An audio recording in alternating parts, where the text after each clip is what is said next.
Cinquième et dernière vidéo sur les milieux dans le monde tropical. Donc, point 4, je vais aborder quelques-uns des principaux paysages dans le monde tropical comme résultante du climat, des sols, de l'hydrologie et aussi, euh, j'en viendrai finalement à la fin, aux paysages humains tels qu'on peut les lire à travers les formes de l'habitat. Premier point, les forêts tropicales. Euh, à l'époque de Gourou, mais au-delà de Gourou, dans les années 60-70, la plupart des auteurs qui s'intéressaient aux forêts tropicales exprimaient des préjugés plutôt défavorables par rapport à elles. Les forêts tropicales étaient vues comme des milieux hostiles pour les sociétés humaines, qu'il serait donc opportun de faire reculer pour promouvoir finalement l'aménagement et le développement. Alors, il y avait un certain nombre de présupposés. On imaginait que ces forêts étaient pleines de miasmes, de maladies particulières. On verra quand on évoquera les maladies tropicales que ce n'est pas particulièrement le cas. Bon, du point de vue de leurs caractéristiques morphologiques, les forêts tropicales ne sont pas particulièrement hautes. Oui, elles sont hautes, mais pas plus que certaines forêts tempérées, par exemple. Sont-elles des forêts impénétrables? C'est vrai qu'elles peuvent être particulièrement denses, mais c'est particulièrement le cas de leurs lisières et moins du cœur des forêts. On se demandait aussi si les ressources, enfin un certain nombre d'auteurs se demandaient si les ressources naturelles n'y seraient pas trop abondantes au point de rendre l'agriculture inutile et donc finalement les progrès dans l'aménagement du milieu inutiles. Euh, En fait, on se rend compte que ça ne tient pas.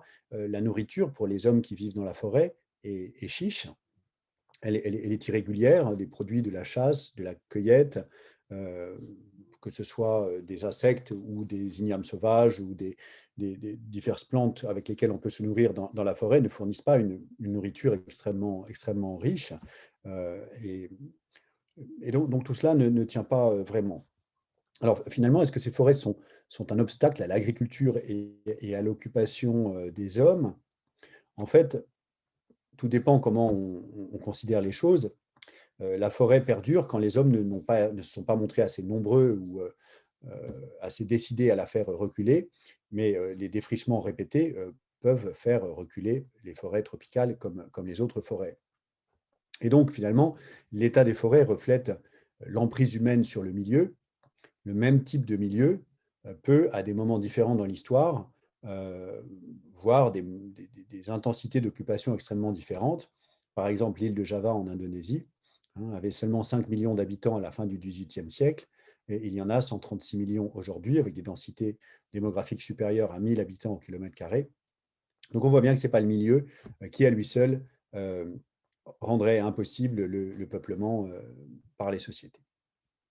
Alors, aujourd'hui, le raisonnement, il est plutôt inversé, hein, le raisonnement dominant, il est inversé. On a tendance à souligner les dangers et les risques de la déforestation à différents niveaux, à travers la fragilité des sols qui sont exposés au ruissellement si on coupe les arbres, à travers euh, aussi, peut-être surtout, les pertes de la biodiversité et à travers également le problème des émissions de gaz à effet de serre, car les forêts contribuent fortement à séquestrer du carbone à travers les arbres. Et donc, quand on coupe les arbres et qu'on brûle la forêt, enfin le bois, eh bien, c'est autant de carbone qui est libéré dans l'atmosphère. On craint aussi, à travers la déforestation, qu'une crise systémique ne se déclenche au-delà d'un certain seuil de déforestation. C'est le cas au niveau de l'Amazonie. On craint un cycle d'aridification et de dégradation à la fois du climat à une échelle méso et à une échelle locale évidemment, en lien avec la dégradation de la forêt. Alors, ce n'est pas l'objectif du cours de ce cours, mais on y reviendra l'année prochaine en licence quand on parlera de la déforestation de l'Amazonie brésilienne. Alors, sur les forêts tropicales, si on devait faire une typologie des forêts, euh, on pourrait identifier 3 ou 4 types de forêts suivant leur rapport au climat et à la pluie. D'abord, en milieu tropical humide, les forêts ombrophiles. Ombrophile, ça veut dire qui aime la pluie, qu'on trouve en climat gabonais ou équatorial, avec des arbres sempervirents. Sempervirents, ça veut dire à feuillaison continue, c'est le contraire de caduc. Euh, Il n'y a pas de sous-bois, des arbres hauts et droits. Heu, 2e, variante, on pourrait dire, hein, de ces forêts, ombrophiles, les forêts mésophiles qui aiment les températures modérées. Donc plutôt dans un climat guinéen avec des températures qui varient peu, dans le cours de l'année. Typiquement le climat qu'on observe dans le golfe de Guinée, heu, au Nigeria ou au Bénin. Donc on a des forêts, c'est vrai aussi pour les forêts de mousson, en Asie, hein, donc des forêts denses avec des arbres parfois à feuilles caduques, riches en lianes.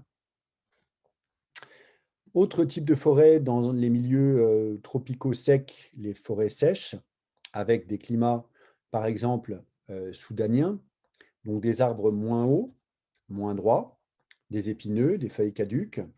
Heu, un certain nombre de forêts secondaires aussi sur des anciennes jachères, hein, qui sont très, très bien représentées et sur lesquelles on trouve de grands arbres, comme ceux que l'on trouve par exemple sur cette photo, hein, ce fromager, qu'on trouve typique des climats, soudaniens, en Afrique. Un cas particulier est fourni par, les mangroves. Alors les mangroves, ce sont des forêts, amphibies, au contact, de l'eau de mer et de l'eau douce, donc dans les zones d'estran, les zones de balancement des marées. Heu, la particularité de ces forêts littorales, c'est qu'elles sont extrêmement riches en biodiversité, mais qu'elles présentent aussi une grande vulnérabilité contemporaine. Heu, alors la faune qu'on y une grande vulnérabilité, par rapport au défrichement et en fait, ces forêts de mangroves se trouvent dans des zones qui sont convoitées par différents types d'activités humaines, l'urbanisation, le tourisme, elles sont soumises à la pollution, littorale et cetera. Sur, les forêts tropicales, ça paraît une évidence, mais c'est important de le rappeler, hein, elles abritent, une faune très riche, à la fois grande et petite, avec, un très grande diversité, d'animaux, de tout type et d'organismes, des insectes, des micro-organismes. En matière d'animaux, on y trouve à la fois de la grande faune, des éléphants, des chauves-souris, des pangolins, hein, des réservoirs à biodiversité et à virus.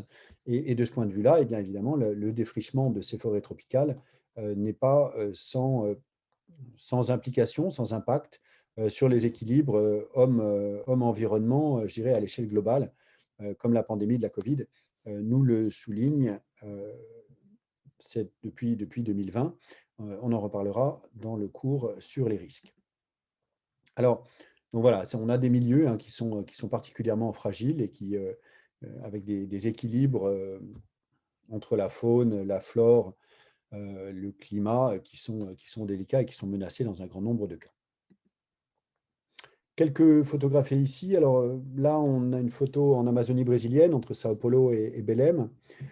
Photo d'avion, donc on voit probablement un climat et une forêt de type équatorial avec un couvert forestier très dense, une forêt ombrophile et le fleuve qui sert d'axe de transport et qui en l'occurrence est traversé par un pont. Ici au Cameroun central, un climat subéquatorial, une forêt mésophile où l'humidité se voit, je dirais sur la photo, hein, on devine la bruine et sans doute des arbres sempervirents dominants. Ici, on est dans les environs de Douala, donc une forêt équatoriale qui est associée à de la mangrove près de ce bras de l'estuaire du Vouri, donc qui est l'estuaire qu'on trouve près de Douala, dans un milieu amphibie extrêmement humide. On change d'environnement, on est ici au Sénégal oriental avec une forêt sèche, hein, une savane arborée à Karité, avec, vous le voyez ici, un feu de brousse. Alors, les feux de brousse, ce sont des, des feux qui ont lieu de façon saisonnière dans un grand nombre de formations forestières tropicales, qui sont très souvent d'origine anthropique, qui peuvent être causées par des chasseurs qui espèrent pouvoir attraper du petit gibier, qui peuvent être causées par les éleveurs qui espèrent bénéficier d'une repousse de végétation après le passage du feu, qui peuvent être causées par des agriculteurs qui mettent le feu avant de défricher, qui peuvent, dans certains cas aussi, être causées par le hasard, la foudre par exemple, qui peut causer des départs de feu. Alors, est-ce que les feux de brousse sont graves ou est-ce qu'ils ne sont pas graves? En fait, tout dépend des contextes géographiques et tout dépend du moment où ils se déclenchent. Dans des situations comme celle du Sénégal oriental, si le feu de brousse est précoce, c'est-à-dire que s'il a lieu en début de saison sèche, il n'est pas très grave parce qu'il va surtout brûler les herbes. Il ne va pas tellement attaquer les arbres. Les arbres ont encore suffisamment d'humidité finalement pour résister à la chaleur du feu. Et l'intensité du feu est telle que les arbres les plus importants ne sont pas tués par le feu. En revanche, si le feu se déclenche en fin de saison sèche, donc par exemple au mois de mars ou au mois d'avril, quand la végétation est très sèche et que la chaleur est très importante, eh bien là, le feu peut brûler la forêt et peut la détruire complètement. Vous avez ici donc un paysage de mangrove en Sine Saloum, dans le delta du Sine Saloum au Sénégal, avec deux espèces dominantes qui sont la Vicenia digitata et le Rhizophora.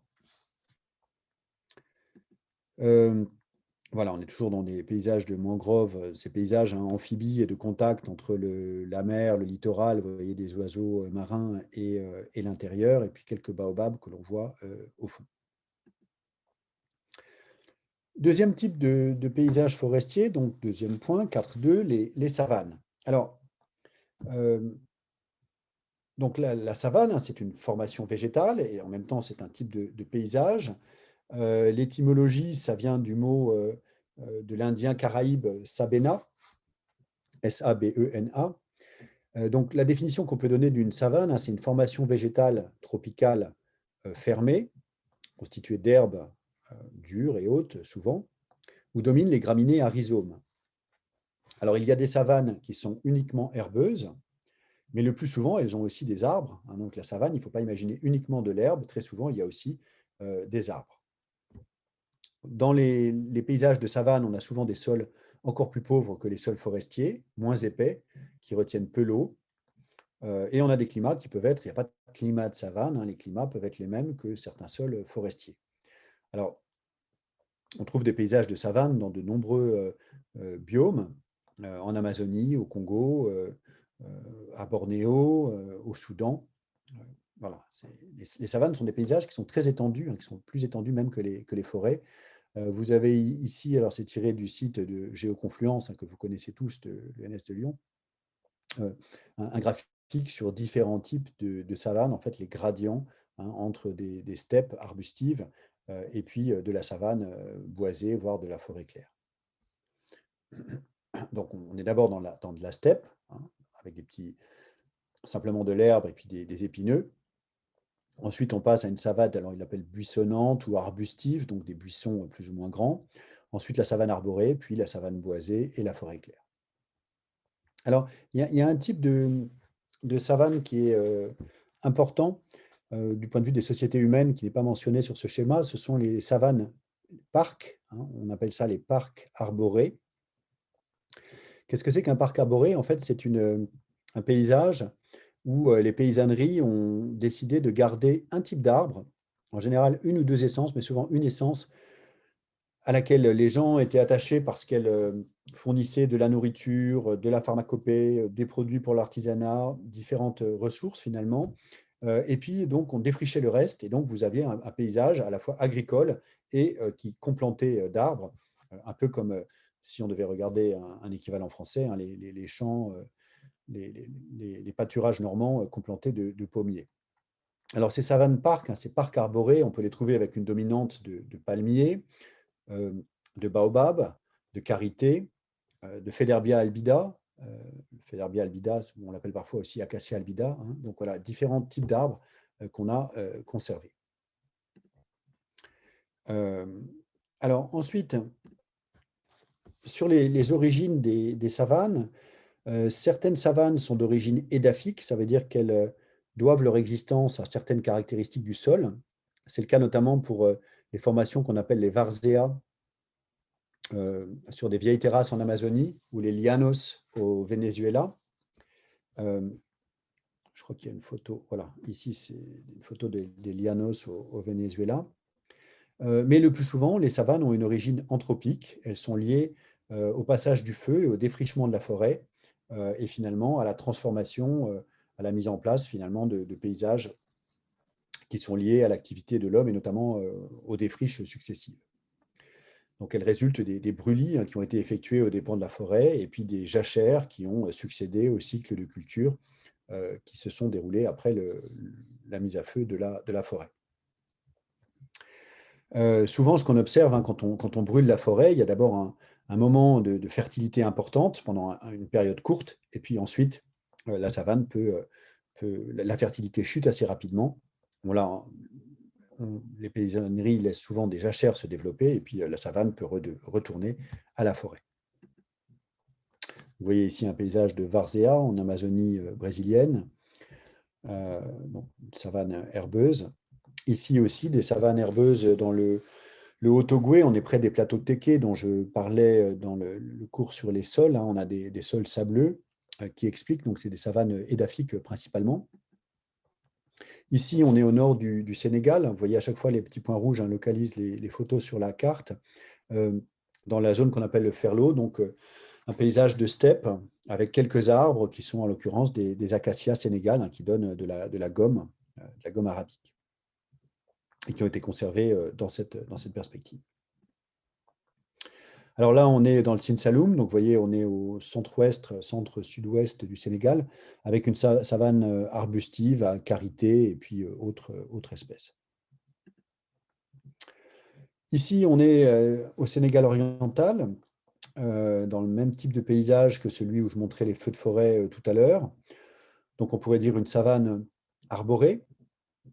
Alors on voit sur cette photo à la fois une termitière, ici, une vache qui est une vache ndama. Donc les vaches ndama, c'est un type de vache qui fait partie de la race taurine, c'est un taurin. Ce sont des espèces qui sont trypano-résistantes, ça veut dire qu'ils résistent à la trypanosomiase, qui est la maladie du sommeil. On en parlera dans le cours sur les risques sanitaires. Et donc le fait que cette vache ne soit pas un zébu, vous savez, au Sahel, sur l'image précédente, voilà, ici vous avez des zébus avec Bos indicus, avec une bosse sur le dos. Donc, c'est des espèces, des animaux qui sont très adaptés à l'aridité ou à ces paysages de steppe arides, qui peuvent parcourir de grandes distances, qui fournissent de la viande, mais qui ne supportent pas les mouches tsetse.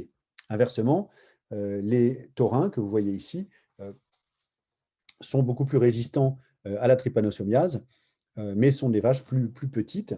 Et donc, ça désigne des milieux plus humides, où il fait plus de 1000 ou 1200 mm de précipitation, et où la trypanosomiase existe encore.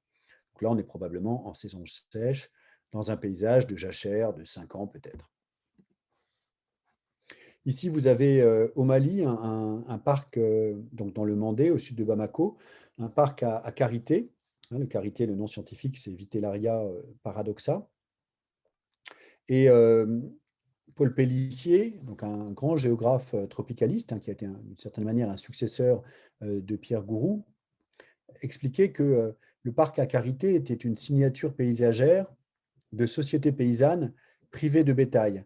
Parce qu'en fait, donc des agriculteurs qui n'étaient pas éleveurs, qui ne connaissaient pas l'élevage pour des raisons culturelles qui leur étaient propres, et qui avaient conservé les karités pour pouvoir récupérer de la matière grasse pour une utilisation à la fois alimentaire, cosmétique, pour aussi, également pour la santé médicale, en l'absence de ressources, de sources de matière grasse animale. Et donc là, vous avez des paysages avec, alors on ne le voit pas très bien, mais on devine ici des sillons. En saison des pluies, on cultive du mil, de l'arachide, des pois, du sorgho entre les pieds de karité.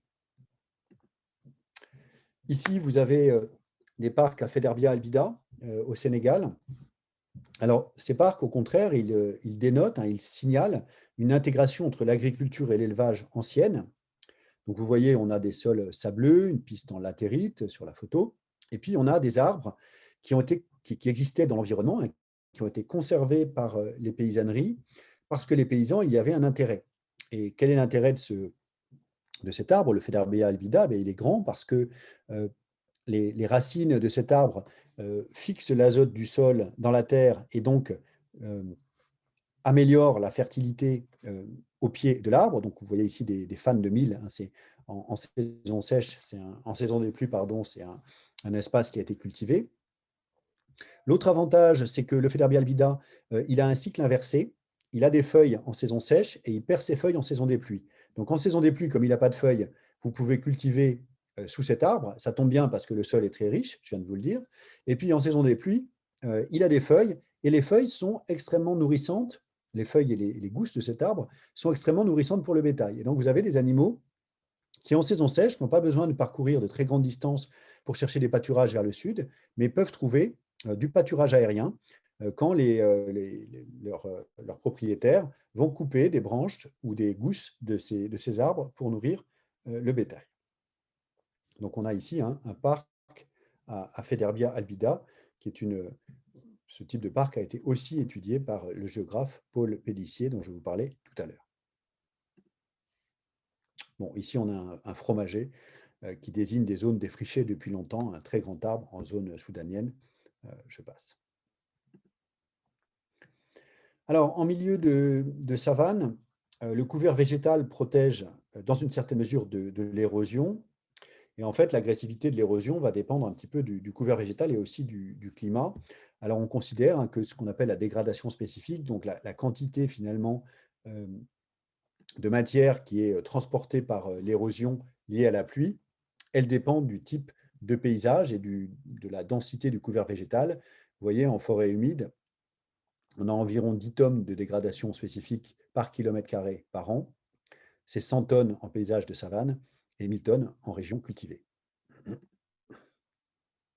Sur un sol nu, on passe à 10 000 tonnes. Donc vous voyez bien que la perte de fertilité du sol, finalement, elle est proportionnelle à la densité de la protection que la végétation lui apporte. Troisième partie, troisième type de paysage, après donc les forêts, les savanes, les montagnes intertropicales. Donc on est dans un cas un petit peu particulier qui renvoie finalement au relief. Alors, les régions tropicales ont presque la moitié des sommets de plus de 5000 mètres dans le monde. On voit bien, assez bien sur cette carte les zones de haute montagne dans le monde. La montagne devrait être un milieu contraignant pour les sociétés, comme ailleurs, puisqu'il y pleut énormément. Le ruissellement provoque des crues, des glissements de terrain. Il y fait froid. Et pourtant, pour les sociétés, on s'est rendu compte que les montagnes tropicales étaient souvent bien peuplées, étaient souvent des zones très peuplées. Alors, du point de vue climatique, on a des zones où il fait froid, avec un contraste entre versants qui est peut-être encore plus marqué que dans les zones tempérées, entre un versant au vent qui est très arrosé et des versants sous le vent qui sont très arides, plus encore donc que dans les milieux tempérés.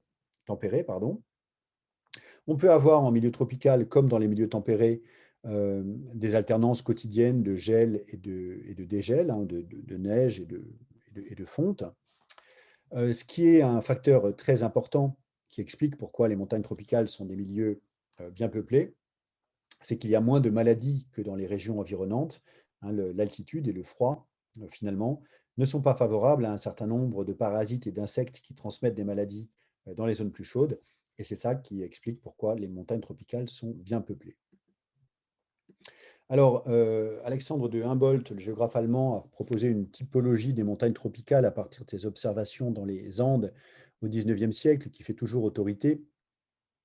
Donc, comme toute typologie finalement des milieux de montagne, on prend en compte l'étagement, donc les différences de situation en fonction de l'altitude.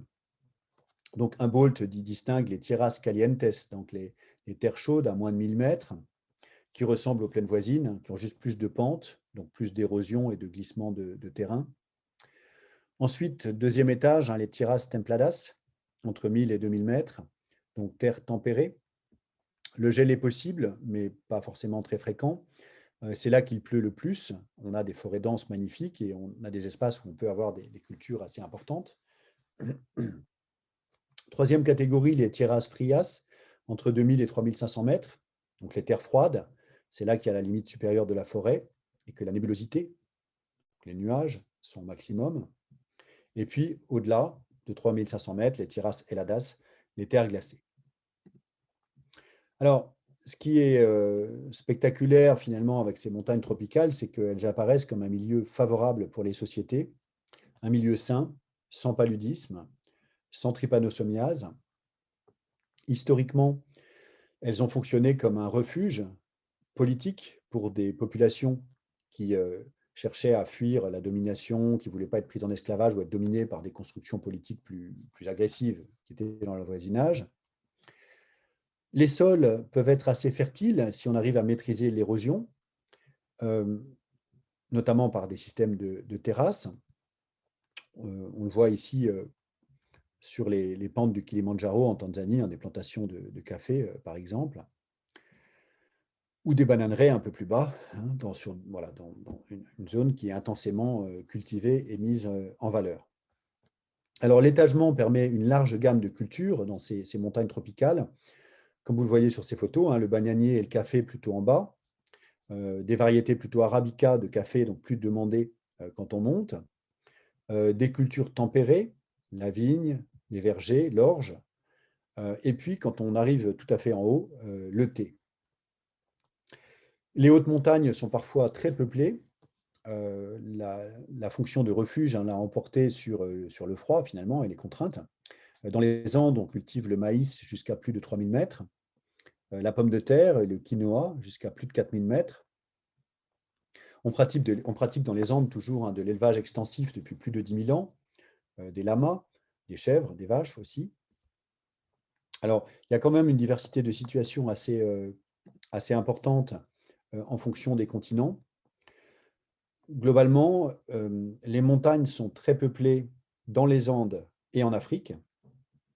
Ça n'est pas le cas en Extrême-Orient, ça n'est pas le cas en Asie, où au contraire, les montagnes sont souvent très peu peuplées, beaucoup moins peuplées que les plaines environnantes. Et là, c'est un fait de civilisation, hein, qui avait été notamment étudié par Augustin Berck ou après lui par Philippe Pelletier au Japon. Les montagnes sont vues comme le domaine des esprits dangereux. Elles sont au mieux occupées de manière lâche par des populations marginales. Euh, et donc on voit bien que, là, si on reprend des lunettes à la gourou, hein, des grilles de lecture à la gourou, que les civilisations ne réagissent pas de la même manière aux offres de la nature. C'est une citation de gourou. Les civilisations ne réagissent pas de la même manière aux offres de la nature. Euh, En gros, à conditions environnementales équivalentes, on n'a pas des conditions d'occupation par les sociétés qui sont équivalentes parce que l'histoire des sociétés est différente. Point 4, donc 4.4, entre milieu et société, architecture tropicale. Alors je voudrais, pour terminer, aborder un petit peu le cas des architectures, je dirais, traditionnelles, parce qu'elles reflètent à la fois les milieux et les civilisations. Donc elles reflètent le climat, les matériaux disponibles, aussi bien minéraux que végétaux, mais surtout les civilisations, donc des modèles culturels, des situations technico-économiques. Ici, ce que vous voyez, sur cette photo, hein, c'est une case obus Mousgoum au Cameroun, pardon. Alors, dans les climats pluvieux, donc qui sont humides toute l'année, où il pleut énormément, on a souvent des maisons sur pilotis, des structures légères, et ce qui domine, c'est la maison avec un plan quadrangulaire, une sorte de rectangle. Dans les climats semi-arides, là, les enjeux sont différents. Il ne s'agit pas de se prémunir de l'humidité, mais il faut au contraire se prémunir contre 10 mois de soleil très chaud, avec un sol très sec. Et donc, on a plus souvent des murs de terre épais et des toits en terrasse. Alors, le mur de terre épais, on le voit avec la case Mousgoum. Le toit en terrasse, on n'y est pas. Dans les climats contrastés, donc avec à la fois une saison sèche, une saison des pluies de durée à peu près équivalente, on peut avoir un toit en pente pour évacuer les fortes pluies. C'est notre case Mousgoum. On a souvent des maisons surélevées et des murs isolants.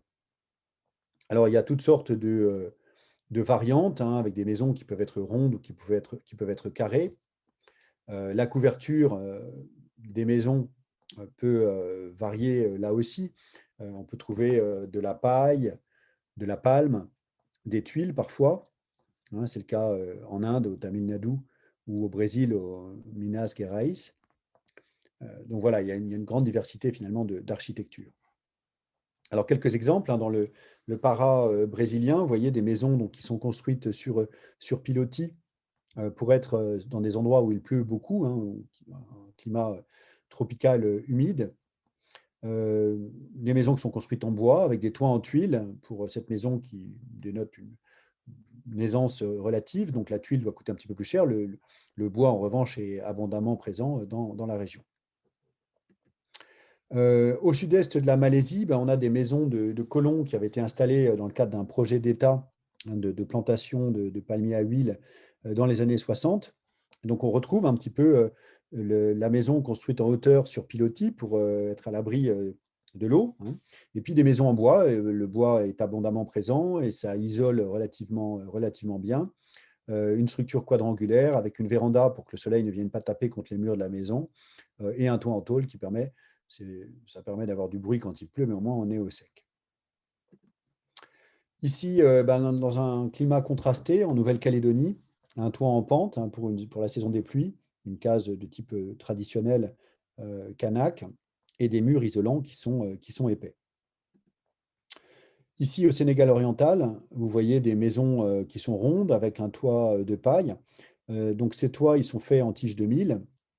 Ils ont pour inconvénient de nécessiter d'être refaits assez souvent et comme avantage de permettre une bonne isolation thermique, hein, même quand il fait 45 ou 50 degrés à l'ombre au mois d'avril avant l'arrivée des pluies, eh bien, on est relativement au frais. En tout cas, on peut dormir à l'intérieur de ces maisons, ce qui n'est pas du tout le cas à l'intérieur d'une maison en tôle. Alors, ce qu'on voit arriver, bah, c'est l'effet de la mondialisation, hein. Ce sont des maisons de type urbain, même si on est vraiment au fin fond du milieu rural. Là, ce sont des maisons qui appartiennent à des migrants, qui ont été financées par des migrants, des gens qui sont partis en Italie et qui ont ainsi pu construire des maisons de type urbain, finalement, qui arrivent et qui influencent l'architecture rurale. Bon, voilà, au sud du Tchad, là aussi, hein, des toits en tige de mil, des murs en briques d'argile séchée, un modèle un peu hybride entre le rural et l'urbain.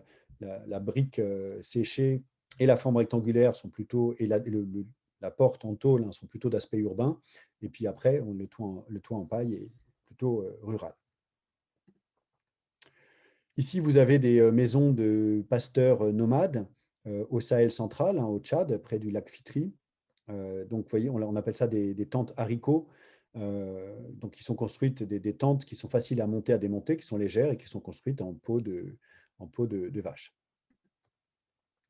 Ici, on est au Mali, dans la ville de Djenné, donc dans le delta intérieur du Niger.